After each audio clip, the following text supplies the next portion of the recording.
Yo, what's up mga kuya? Ako naman si Kuya Miguel. Ito ang pangalawang vlog ko.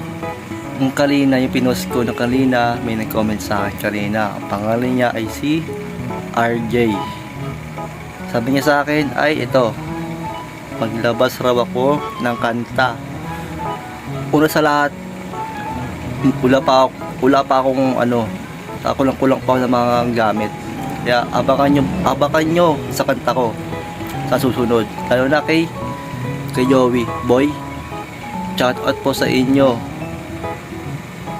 Saka huwag nyo makakalimutan mag-like, comment, and share para updated kayo sa aking mga video, mga ilalabas ko sa susunod. Subscribe.